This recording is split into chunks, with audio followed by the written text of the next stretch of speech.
Masih di Sapa Indonesia Malam bersama saya Friska Clarissa. 4 orang tewas dan sejumlah lainnya luka-luka setelah serangan menghantam jalan raya Martyr Bagheri di Teheran seiring meningkatnya ketegangan antara Iran dan Amerika Serikat serta Israel. Sejumlah kendaraan rusak dan sejumlah warga terluka di lokasi kejadian. Televisi pemerintah Iran melaporkan 4 orang tewas dan sejumlah lainnya luka-luka ketika sebuah rudal menghantam jalan raya di Teheran. Menurut kantor berita pemerintah Iran, jalan raya terdampak serangan dibuka kembali dalam waktu 1 jam setelah kejadian.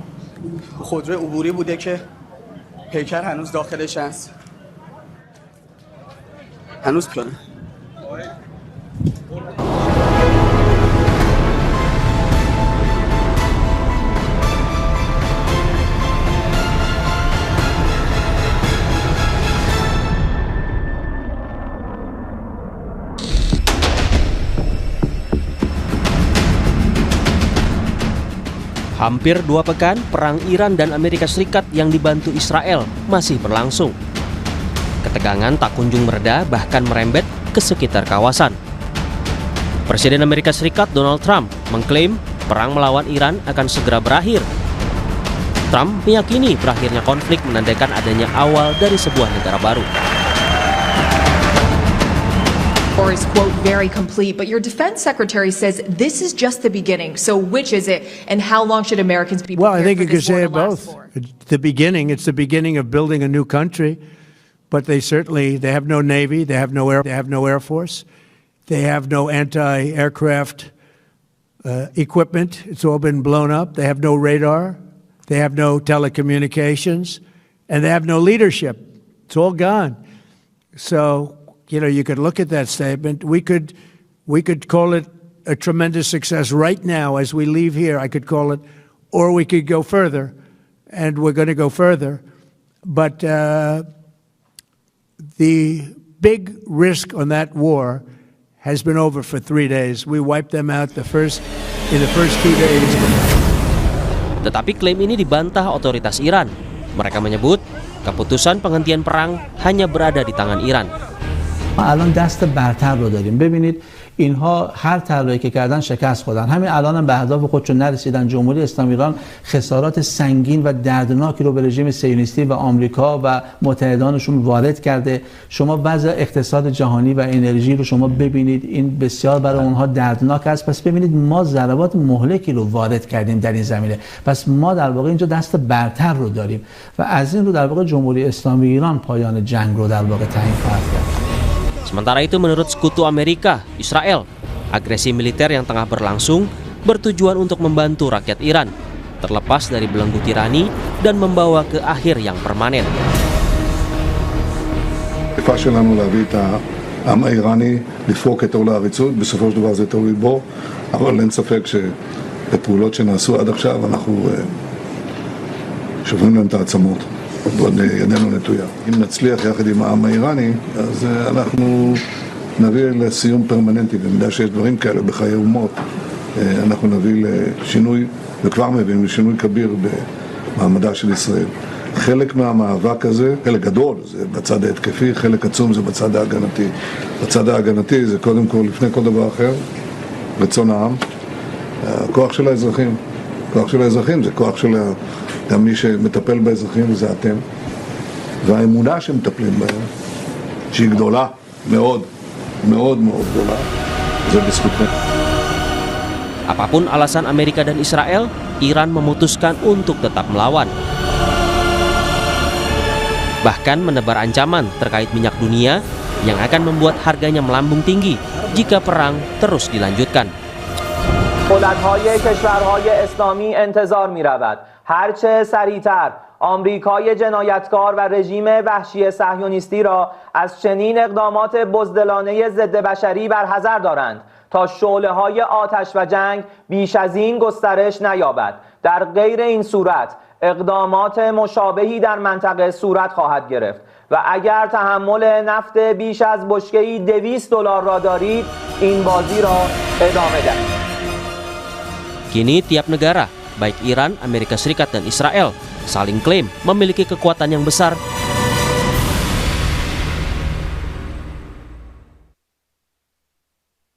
Lalu bagaimanakah akhir perang Iran dengan Amerika dan sekutunya? Segera berakhir seperti klaim Donald Trump atau Iran yang akan menentukan? Dan bagaimana Amerika Serikat merespons ancaman Iran soal harga minyak dunia? Kita akan bahas bersama dengan dosen hubungan internasional BINUS University, Tia Bariatul Kiptiah, dan juga nanti akan segera bergabung Zulfan Lindan, WNI yang baru saja dipulangkan dari Iran dan tiba di tanah air sore kemarin. Selamat malam Mbak Tia. Selamat malam Mbak Friska. Kalau sekarang itu tampaknya war semakin kencang antara Amerika Serikat maupun Iran. Sebenarnya kalau kita mengamati, di mana posisi perang, strategi perang antara Iran dan Amerika? Ya sebetulnya ini kan sudah ada keluar statement ya bahwa perang akan dihentikan. Itu statement tersebut awalnya adalah keluar dari Presiden Donald Trump. Ya. Jadi mudah-mudahan harapan publik internasional perang ini betul-betul segera berakhir kalau bisa kita nawar begitu ya Mbak Priska. Itu sebelum Idul Fitri begitu ya. Prediksi saya mungkin ya 1 atau 2 pekan ke depan mudah-mudahan berakhir, karena berdasarkan analisis saya dari awal saya menyatakan bahwa yang bisa mengakhiri perang ini adalah hanya Presiden Donald Trump begitu ya. Jadi memang kendali ada di Presiden Donald Trump. Jika Donald Trump mampu menstop perang ini, saya pikir akan segera berakhir, walaupun Iran misalnya ingin melanjutkan perang ini atas nama retaliations. Karena sudah ada ya Mbak Priska. Ya silakan. Ya, Donald Trump sudah ada pembicaraan dengan pihak Putin juga. Artinya memang sudah ada komunikasi politik antara Donald Trump dengan pihak aliansi Iran. Jadi kalaupun Iran akan melanjutkan retaliation ini atau pembalasan ini terhadap Amerika Serikat dan Israel, tapi saya pikir mudah-mudahan Rusia dan Cina itu ikut andil dalam menstop perang ini, Mbak Priska. Di sisi lain juga kan Iran bilang bahwa yang akan menentukan termin perangnya, yang akan menentukan kapan akhir perangnya adalah Iran. Nah, bagaimana membaca pernyataan Iran yang tampaknya tak gentar setelah digempur Amerika Serikat dan juga Israel, dan juga saat Amerika Serikat bilang bahwa yang menentukan akhir perang adalah Amerika Serikat bersama dengan Israel? Ya itu kan hanya pernyataan politik ya, karena memang posisinya Iran itu adalah kan sedang diserang atau yang pertama kali diserang. Dan tentu Iran untuk mempertahankan sovereignty, kedaulatannya, martabatnya, dan apalagi ini yang dibunuh bukan hanya seorang pimpinan negara tapi juga seorang pimpinan ideologi. Tentu ini Iran harus keras terhadap Amerika Serikat. Tapi kerasnya sikap Iran tersebut bisa jadi melemah ketika ada deal-deal politik lain. Misalnya ada tekanan dari Rusia, dari Cina, dan dari publik internasional yang berkaitan dengan harga minyak naik. Bisa jadi ini juga lama-kelamaan Iran akan melemah juga, dan saya pikir akan siap kembali ke meja perundingan begitu. Jadi kuncinya saya tetap pada analisis saya semula bahwa kunci dari berhentinya perang ini adalah di Donald Trump, Mbak Rizky, bukan di Iran. Ya, kuncinya di Trump karena yang memulai serangan ini juga Amerika Serikat ya Mbak Tia ya. Betul. Dan saat ini sudah bergabung juga di studio Kompas TV Zulfan Lindan, politisi senior yang juga salah satu WNI yang baru saja dipulangkan dari Iran dan tiba di tanah air kemarin sore. Pak Zulfan, apa kabar? Baik, alhamdulillah sehat. Sehat. Kemarin sudah pulang dari Iran. Boleh diceritakan proses evakuasinya seperti apa sih pada saat itu mulai dari Iran dipulangkan ke tanah air? Ya, proses evakuasi saya kira kalau prosesnya berjalan lancar ya. Dan pasti ada beberapa yang mencekam lah. Misalnya sebelum kita berangkat, kita kan di KBRI dikumpul ya. 32 orang. Itu di atas kedutaan seperti dekat sekali bom itu. Rudal itu ada 10. Terasa dekat sekali rudal itu di goyang kok. KBRI. Oh. Itu getar itu KBRI itu kan. Ya. Tapi jatuhnya kira-kira di antara 800 meter 1,5 kilo lah. Cuman kita semua tenang aja karena dubesnya juga Pak Roy itu membuat kita tenang kan. Nggak usah ke bunker dia bilang, sini aja. Oh jadi posisinya waktu itu tidak sampai ke bunker ya Pak Zulfan? Kita nggak masuk ke bunker di lantai 2 ya. Di lantai basement juga, basement 1 lah gitu. Jadi ya kita nggak ada situasi gitu kan pasrah. Takut juga percuma, ya kan, gembira udah pasti nggak. Iya, betul. Ya. Karena dalam kondisi seperti itu penuh dengan ketidakpastian ya Pak Zulfan. Kepastian ya, kita terima aja apa adanya lah keadaan itu. Jadi tidak panik, tidak mengeluh. Ya semua saya lihat dari kawan-kawan yang mau dievakuasi itu tenang. Ya. Pak Zulfan, bisa diceritakan waktu itu kan sejak awal serangan, hari pertama serangan ke Iran sampai akhirnya evakuasi itu berapa lama berarti? Serangan kan tanggal 28. Ya. Evakuasi kita tanggal 6 kan? Ya, pemberitahuan sudah di hari keberapa itu untuk persiapan evakuasi? Tanggal 4 sih udah dikasih tahu. Oh, oke. Maksudnya dikasih tahu itu pemberitahuannya itu bukan pengumuman, hanya diedarkan form. Siapa yang bersedia dievakuasi tanggal 6 minta mengisi form. Yang tidak mengisi ya. Nah, jadi 32 orang mengisi form, langsung disuruh hari Kamis kita menuju Teheran, lalu nginap di Teheran 1 malam. Subuh kita berangkat ke perbatasan Azerbaijan. Nah, perjalanan lancar karena belum banyak yang evakuasi. Beda dengan tanggal 12, 40 serangan 12 hari, ya. Itu kan padat. Ini nampaknya nggak ada. 9 jam kita sampai ke perbatasan. Ya. 9 jam sampai ke perbatasan. Kira-kira 6 jam kita diproses di imigrasi Iran. Kemudian keluar, ya. Sampai ke perbatasan emigrasi ke, itu kan cuma dibatasi kali aja perbatasan antara Iran dengan, itu ada sungai kecil ya.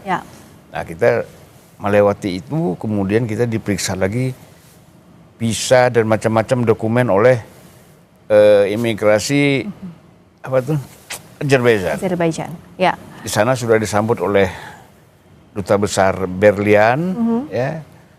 Nama duta besarnya kita Berlian, KBRI, stafnya semuanya udah menyambut kita. Ya kita diurusi semualah. Ya. Disiapkan mobil, dibawa ke hotel. Ya. Sampai akhirnya dievakuasi, alhamdulillah bisa dengan selamat kembali ke Indonesia. Tadi sebelumnya saya dengan Mbak Tia sudah sempat membahas bagaimana sekarang ini kan cyber war-nya kencang antara Amerika Serikat versus Iran. Masing-masing menganggap bahwa akhir perang yang menentukan adalah baik itu Amerika Serikat maupun Iran. Nah sebenarnya Pak Zulfan melihat kondisi politik di Iran, terutama setelah suksesi kepemimpinan dialihkan ke Mojtaba Khamenei, itu seperti apa? Ya, sebelum terpilihnya Mojtaba Khamenei, itu ada 3 ulama besar yang dianggap representatif, senior ya. Rata-rata mereka usianya antara 78 sampai 80. Jadi Jawadi Amuli itu sangat senior ya, sudah sejak zaman Imam Khomeini. Kemudian ada Karim Shirazi, dan satu lagi saya lupa namanya, itu menegaskan perang ini habis-habisan dan tidak boleh berhenti setelah Khamenei meninggal. Ya. Nah, jadi saya melihat Iran ini tidak mau. Dia karena dibohongi terus, merasa dibohongi 12 hari, perang 12 hari merasa dibohongi. Ya. Kemudian perjanjian belum selesai, sudah di tengah-tengah diserang ya. Diserang. Jadi mereka bilang kita nggak bisa lagi. Jadi tegas sekali dari ulama senior mengatakan tidak terus, tidak berhenti. Kalian yang mulai, kami yang menentukan, yang memberhentikan. Kata Iran, bukan Trump, bukan Netanyahu. Kapan berhenti perang ini kami yang menentukan ya. Iya, iya. Tegas sekali itu di TV-TV, di mana-mana waktu saya di Iran, mereka menegaskan seperti itu. Apalagi ini kan yang jadi trigger utamanya setelah Ayatollah Ali Khamenei meninggal dunia dalam serangan, itu yang semakin membakar Iran, warga Iran, termasuk juga para petingginya ya, Pak Zulfan, untuk habis-habisan perang dalam. Mereka bersatu semua. Memang orang-orang yang tadinya agak sedikit memprovokasi menentang pemerintah, sekarang sudah ada tahanan rumah, mereka disingkirkan, ada yang ditangkap ya. Sehingga sekarang semakin solid. Rakyat Iran itu kan begini, mau pakai jilbab, nggak pakai jilbab, mau mereka bebas ataupun tidak bebas, kalau sudah menyangkut Ayatollah mereka bersatu. Ya. Kalau menyangkut presiden memang mereka beda-beda. Tapi pemimpin tertinggi karena ini kan bersatu semua. Ya. Nah, kalau dari kondisi seperti ini, Mbak Tia, artinya ada semangat untuk membalaskan dendam, lalu juga membela tanah airnya habis-habisan. Bagaimana melihat peta kekuatan Iran dengan apa yang dibakarnya adalah karena tidak ada yang boleh menyentuh pemimpin tertinggi, tapi pada serangan kali ini Amerika Serikat justru membunuh pemimpin tertingginya. Iya, yang dikatakan Pak Zulfan Lindan betul sekali. Jadi memang saya mempelajari Timur Tengah itu sangat detail, bukan hanya persoalan culture, politik dan ekonomi dan bahasa, juga termasuk Iran ini mengenai sistem politik di sana. Jadi disebutnya itu adalah wilayatul faqih atau wilayatul faqih, Ya. di mana kekuasaan itu di tangan mullah, di tangan ayatollah. Jadi kalau itu tersentuh, semua yang berbeda pun itu bisa bersatu. Jadi jangan sampai siapapun bisa menyentuh ayatollah tersebut begitu. Dan itu di ini Mbak Priska, di apa namanya, yang masuk kepada ayatollah itu sangat apa namanya, sangat kualifikasinya sangat ketat begitu ya. Kemudian yang kedua, kualitasnya akan sama dengan ayatollah sebelumnya. Misal Ayatollah Khomeini yang sudah meninggal diganti dengan Ayatollah Ali Khamenei, sekarang itu sama kualitasnya. Nah, penggantinya sekarang Mujtaba pun, Ayatollah Mujtaba pun itu bukan karena persoalan anak Ayatollah Ali Khamenei, bukan. Itu memang memenuhi kualifikasi yang diinginkan oleh rakyat Iran. Sangat detail, mulai dari knowledge agama, kemudian knowledge science, kemudian attitude, behavior, sudah dipastikan itu yang namanya ayatollah itu tidak mungkin ada cacat begitu ya dalam versi ideologi Syiah begitu. Jadi betul memang kalau dia tersentuh itu semuanya solid. Oposisi pun bisa solid. Maka saya melihat bahwa serangan Netanyahu yang membisiki Trump kemudian membunuh ayatollah itu saya pikir strategi yang salah, karena ini akan sangat membakar.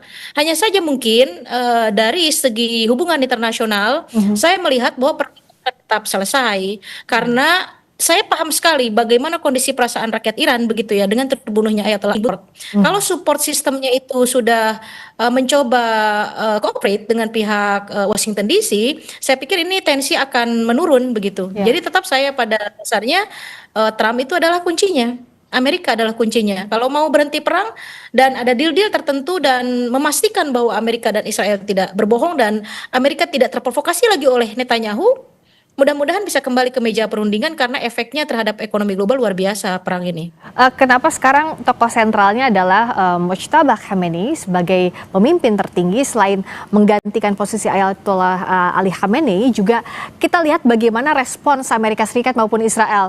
Trump tidak happy. Netanyahu bilang bahwa ini masih pemimpin yang tiran begitu, sehingga harus diganti sesuai dengan kualifikasinya. Nah, tapi sampai sekarang pun Mujtaba Khamenei belum pernah muncul ke publik. Apa yang Pak Zulfan baca? Kita bahas saja dari Sapa Indonesia Malam. Kami segera kembali.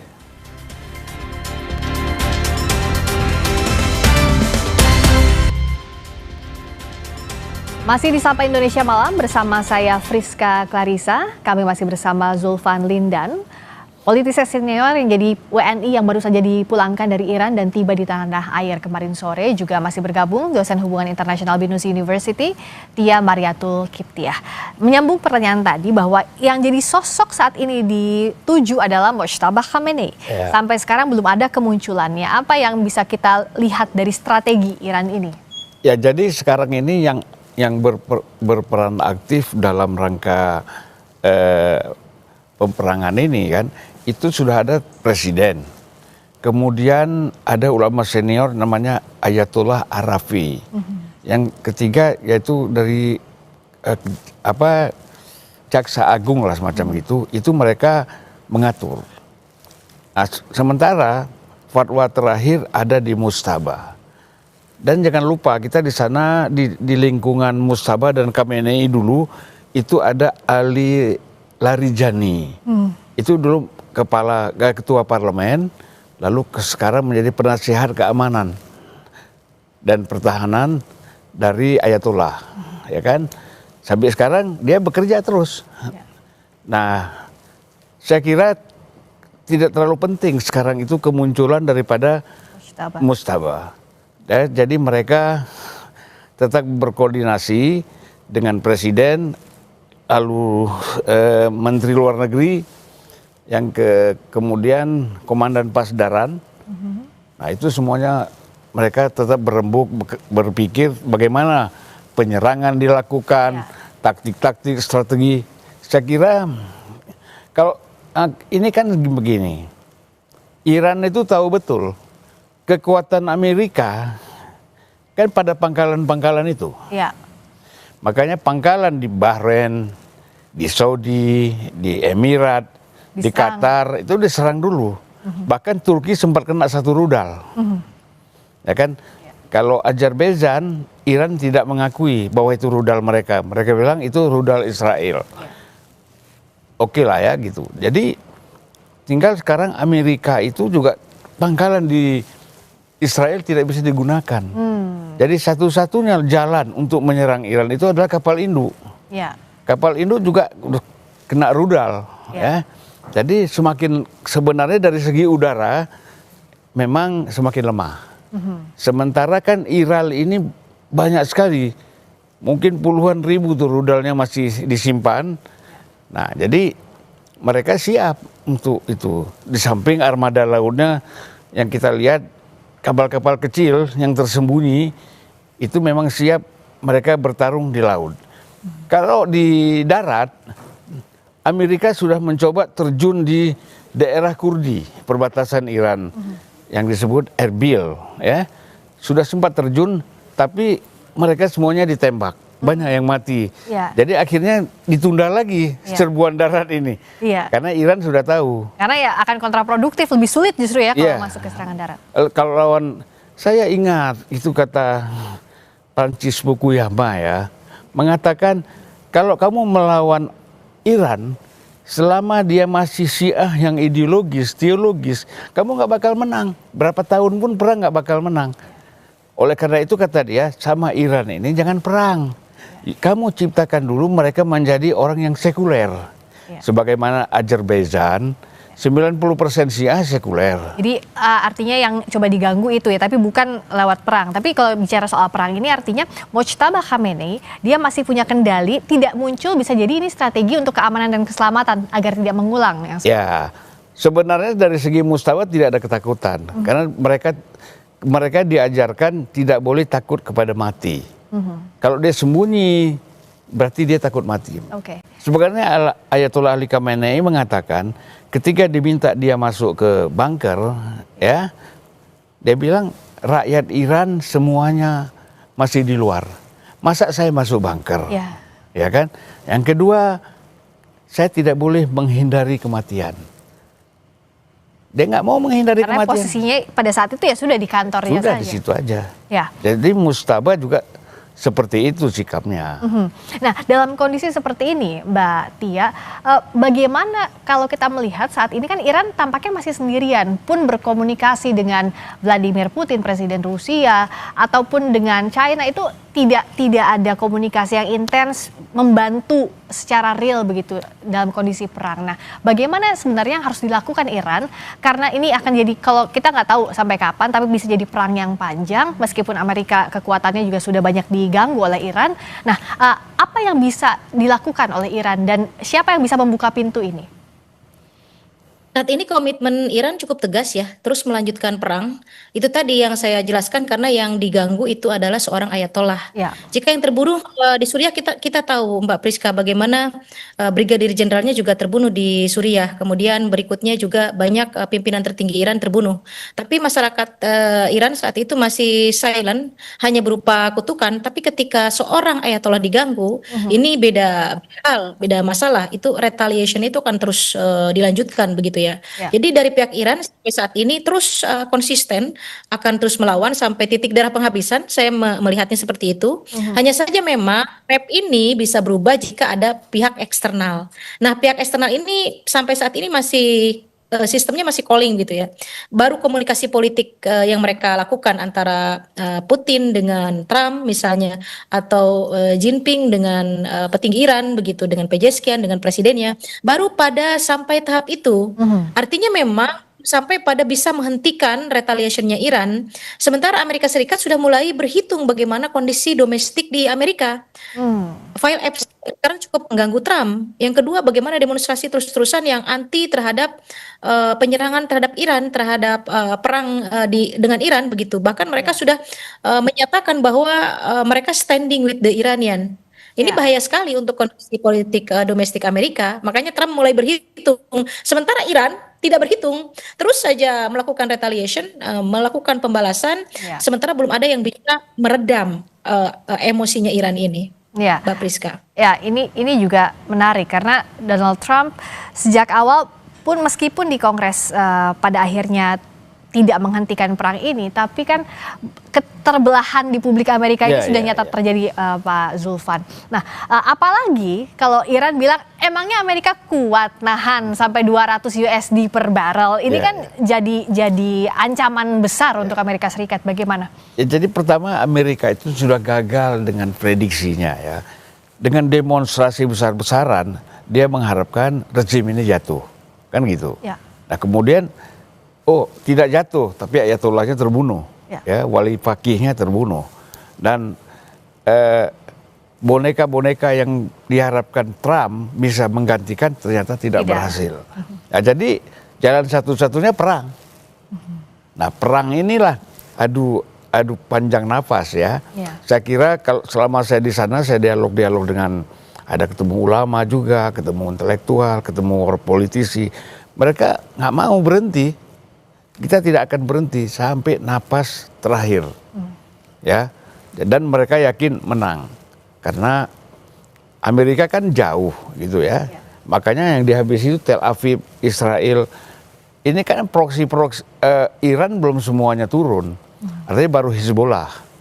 Nah, di Ardebil misalnya, di Arbil ya, di Irak itu ada Asad Sya'bi yang juga punya kekuatan seperti Hizbollah di Lebanon. Mereka sudah menghancurkan pangkalan-pangkalan Amerika di Irak. Bahkan yang namanya Basra itu kan minyak terbesar Irak yang dikuasai oleh Shell, Amerika, Inggris, sudah dihancurkan juga, terbakar.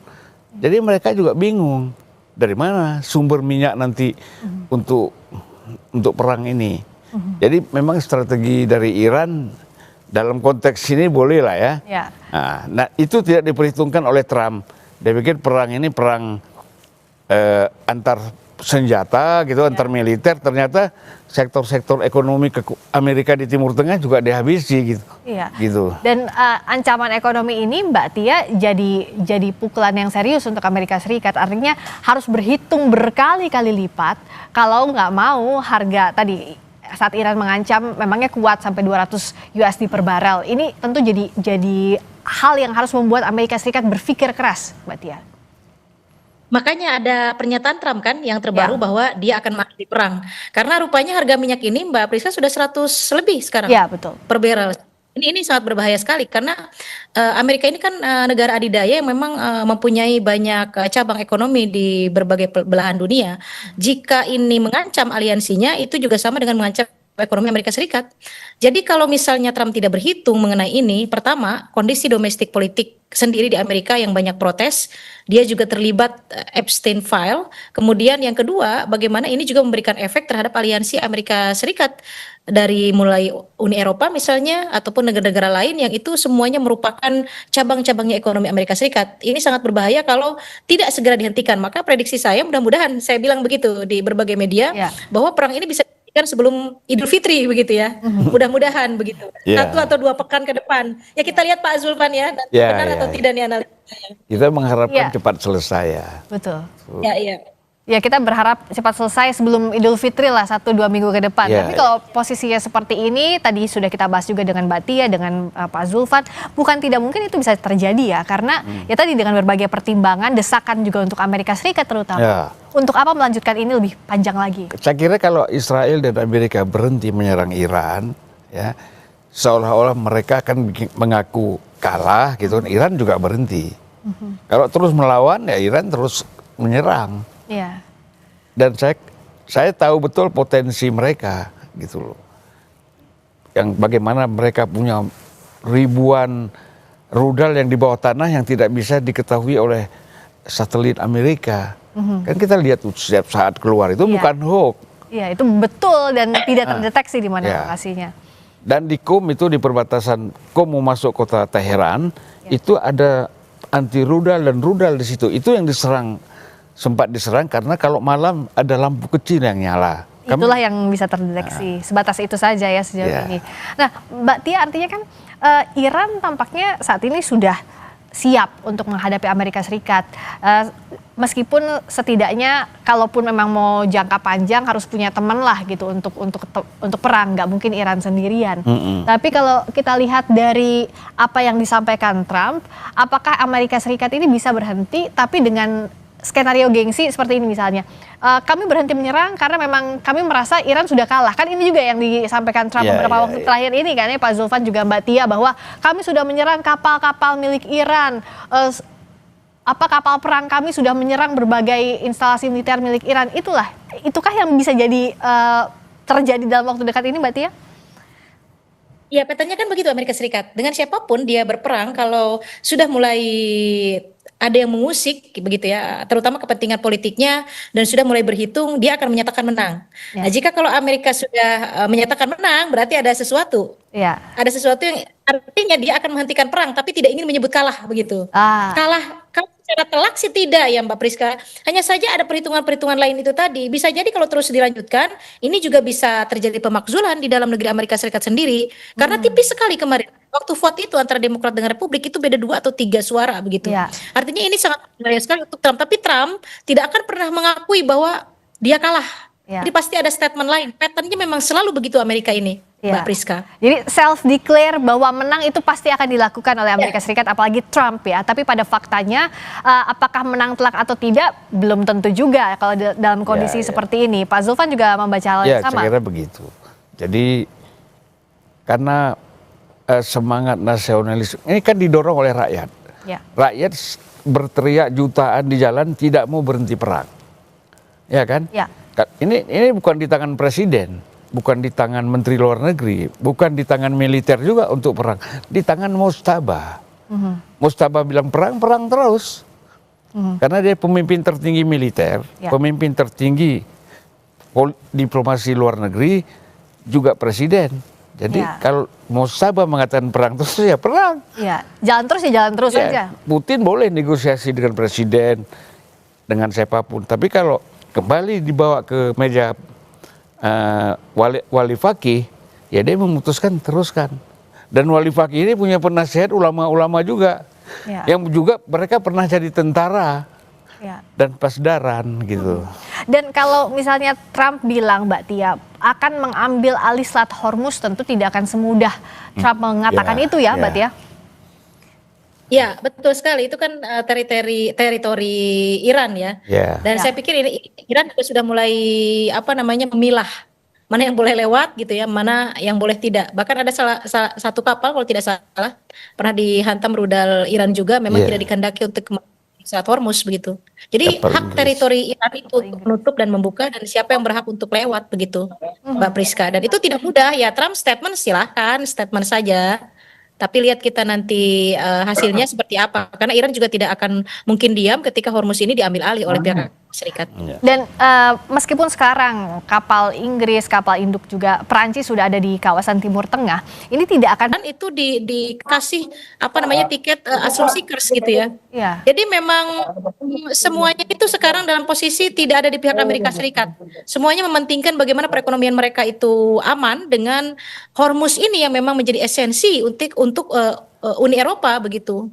Jadi itu yang membuat Trump juga mulai menyatakan wah kayaknya ini perang harus dihentikan begitu. Karena memang sudah tidak ada dukungan aliansinya gitu. Iya, karena kalaupun dilanjutkan ini akan sulit juga posisinya untuk Amerika Serikat dan Israel, apalagi secara domestik untuk kepentingan politiknya Trump.